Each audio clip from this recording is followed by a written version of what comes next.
Bismillahirrahmanirrahim. Assalamualaikum warahmatullahi wabarakatuh. Saya Nur Atirah binti Muhammad Azhar, nombor metrik 2201207 akan membentangkan satu tajuk tuntutan nafkah ibu bapa pada hari ini. Saya akan bahagikan kepada 4 bahagian, iaitu dimulai dengan pendahuluan, yang kedua adalah objektif kajian, yang ketiga adalah analisis perundangan dan yang keempat kesimpulan dan cadangan. Bagi pendahuluan, ibu bapa adalah simbol kekuatan dan kesempurnaan bagi sesebuah institusi keluarga. Untuk membentuk keluarga sakinah, mawadah dan rahmah, sesebuah keluarga mestilah menunaikan segala hak dan tanggungjawab terhadap keluarga mereka sendiri, termasuklah hak untuk memberi nafkah kepada kedua ibu bapa yang semakin lama semakin tua dan lemah. Oleh itu, nafkah kepada ibu bapa ini telah dibincangkan oleh para ulama serta diaplikasikan dalam undang-undang mengikut kes yang diputuskan oleh Mahkamah Syariah.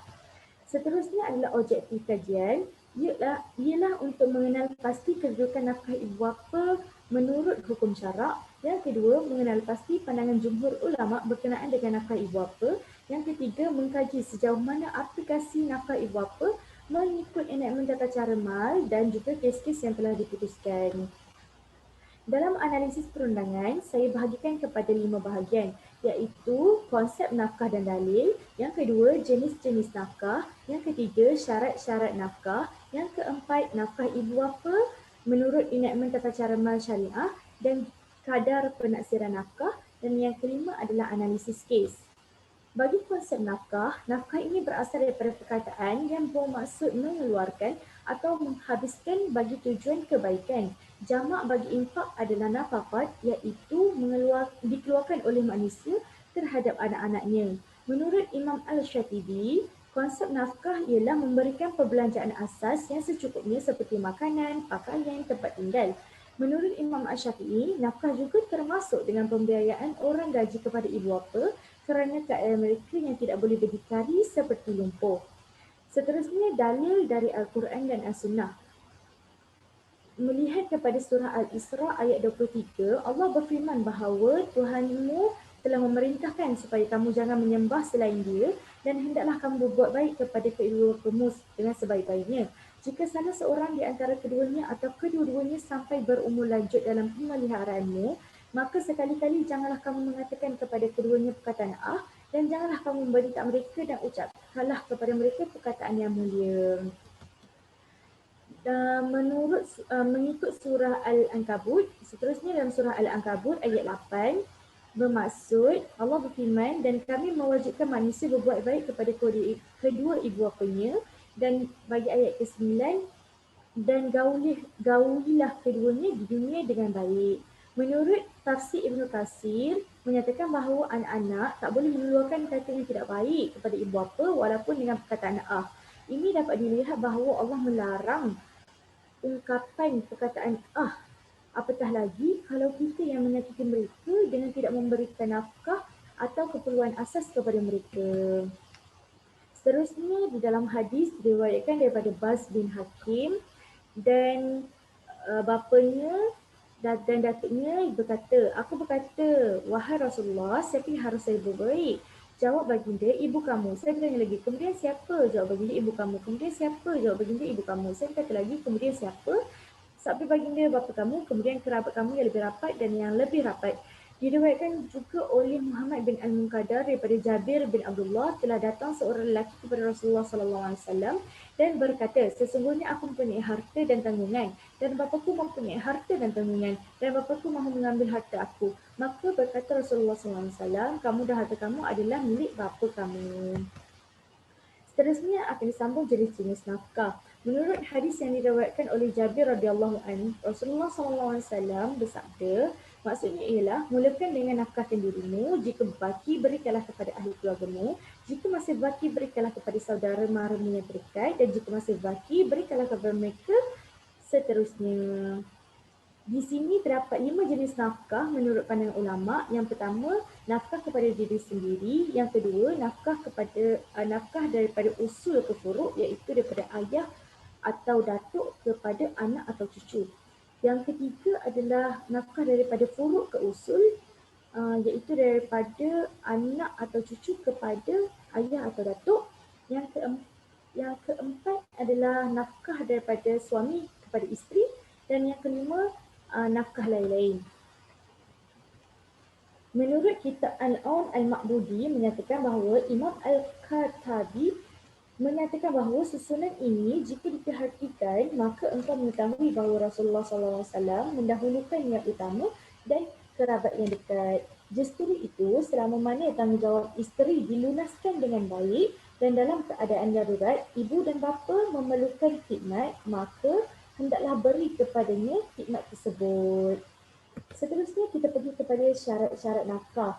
Syarat-syarat nafkah ada 3. Yang pertama, ibu bapa yang miskin. Ibu bapa mestilah miskin dan memerlukan bantuan di mana mereka tidak mampu untuk menyara diri sendiri serta tidak berkepanjangan untuk memiliki keperluan asas. Analogi bagi syarat yang pertama diulas oleh Dr. Abdul Karim Zaidan yang mengatakan bahawa yang mana apabila ibu atau bapa memerlukan bantuan dari anak-anak mereka kerana ketidakmampuan mereka, lalu dibolehkan untuk meminta supaya anak-anak yang berkemampuan untuk memberi nafkah. Bagi pandangan mazhab Hanafi dan Syafi'i, mengatakan bahawa ketidakupayaan itu bermaksud disebabkan oleh penyakit kronik, buta, tidak siuman dan cacat anggota badan. Okay, bagi syarat yang kedua adalah syaratnya adalah seorang anak mestilah terdiri daripada golongan yang berkemampuan. Kalau anak itu fakir atau miskin, jadi gugurlah kewajipan dia untuk memberi nafkah kepada ibu bapa. Yang ketiga adalah pendapatan anak-anak mestilah melebihi tanggungan diri, isteri serta anak-anak. Kiranya kalau dia punya pendapatan cukup-cukup untuk isteri dan anak, maka gugurlah kewajipan untuk memberi nafkah kepada ibu bapa. Okay, seterusnya, nafkah ibu bapa menurut enakmen tata cara syariah di bawah Seksyen 46 1/B/3 atau Pentadbiran Undang-Undang Islam Wilayah Persekutuan 1993 menyatakan bahawa Mahkamah Tinggi Syariah mempunyai bidang kuasa untuk mendengar dan memutuskan semua tindakan prosiding bagi orang Islam dalam kes mal yang berhubung dengan nafkah orang-orang tanggungan, kesahterapan atau penjagaan atau jagaan hadanah budak-budak. Seksyen 60 Akta Undang-Undang Keluarga Islam Wilayah Persekutuan 1994 mengatakan bahawa mahkamah boleh memerintahkan kepada orang yang bertanggungan untuk memberi nafkah kepada orang yang tertentu dan boleh diperincikan sebagai nafkah ibu bapa. Kadar penaksiran nafkah. Kadar penaksiran nafkah ini tidak diperincikan oleh para ulama, tetapi kadar ini mestilah mengikut kepada keperluan dan kepentingan ibu bapa itu sendiri. Oleh itu, penentuan kadar nafkah ibu bapa ini boleh disoal dan diteruskan oleh hakim Mahkamah Tinggi. Analisis kes. Analisis kes di dalam kes Khalil bin Ahmad lawan Kamal bin Khalil di mana tuntutan ini dibawa oleh bapa plaintiff untuk menuntut nafkah ibu bapa sejumlah 36,000 berdasarkan 500 setiap bulan. Sebab dependen dia tak bagi nafkah kewangan ni selama 10 tahun. Plaintiff juga menuntut 2,000 bagi yuran perubatan isterinya iaitu ibu tiri dependen yang menjadi tanggungjawab plaintiff. Maka pihak mahkamah memutuskan mengenai kewajipan anak untuk membayar nafkah terhadap bapanya sekiranya mereka berkemampuan dari segi kewangan. Dalam kes ini, mahkamah memerintahkan si anak untuk membayar sejumlah wang sebanyak 2,000 baki hutang dalam tempoh 3 bulan dari tarikh keputusan dan mengarahkan anak membayar 200 sebulan sebagai tanggungan ke atas bapanya. Seterusnya dalam kes Kasim Osman dan satu lagi lawan Raja Suzana, Raja Kasim dan satu lagi di mana pihak plaintiff merupakan ibu bapa kandung kepada dependen 1 dan menantu kepada dependen 2. Pihak plaintiff menuntut nafkah sehingga mereka mati dan dependen kena jaga mereka dan hormat mereka. Jadi mahkamah membenarkan tuntutan dari pihak plaintiff berdasarkan perjanjian yang dibuat oleh pihak-pihak tersebut dan memerintahkan untuk pihak dependen membayar nafkah ibu bapa sebanyak 250 seorang. Yang terakhir adalah kesimpulan dan cadangan. Kesimpulannya, nafkah ibu bapa juga antara nafkah yang perlu diberikan hak kepada mereka. Ini kerana apabila kedua ibu bapa sudah tua, kebajikan dan keperluan mereka tidak seharusnya diabaikan dan menjadi satu tanggungjawab kepada anak-anak untuk terus berbakti kepada mereka sehingga akhir hayat mereka. Cadangan bagi kajian ini adalah kurangkan jurang komunikasi di antara ibu bapa dan anak.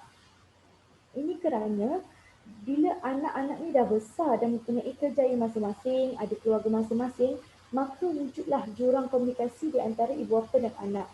Bila adanya jurang komunikasi di antara ibu bapa dan anak ni, menjadikan mereka saling lupa untuk bertanya khabar, bertanya khabar dan untuk mereka ni lupa yang ibu bapa ni punya cukup ke tak keperluan asasnya. Jadi kerana jurang komunikasi telah menyebabkan mereka mengambil sikap sambil lewa terhadap kebajikan ibu bapa mereka. Yang kedua, wujudkan keluarga yang berkasih sayang dan harmoni. Ini kerana keluarga yang bermasalah akan menyebabkan risiko psikologi yang buruk terhadap anak-anak. Ini akan berlaku pengabaian nafkah dan tanggungjawab sebagai ibu bapa kepada anak-anak. Bila anak-anak ni tengok keluarga dia bermasalah, contoh bercerai, lepas tu dan ibu bapa mengabaikan tanggungjawab mereka, menjadikan anak tu bila dah besar dia buat balik apa yang ibu bapa dia buat kepada mereka waktu dia orang kecil. Jadi sebabkan mereka rasa diabai waktu kecil, mereka mengabaikan ibu bapa mereka ketika besar dan dengan tidak memberi nafkah atau memberi apa-apa keperluan peribadi kepada ibu bapa mereka. Seterusnya adalah menerapkan sifat empati kepada orang-orang tua. Daripada kecil kita kenalah orang cakap melentur bulu biarlah daripada rebungnya. Kena menerapkan sikap empati kepada anak-anak supaya anak-anak lebih kasih kepada orang-orang tua ni, kerana orang-orang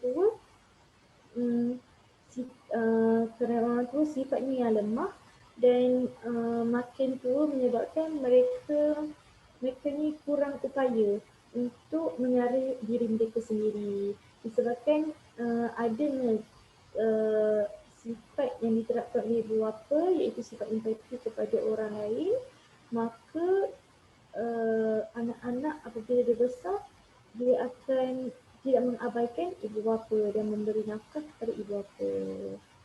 Sekian saja daripada saya. Terima kasih.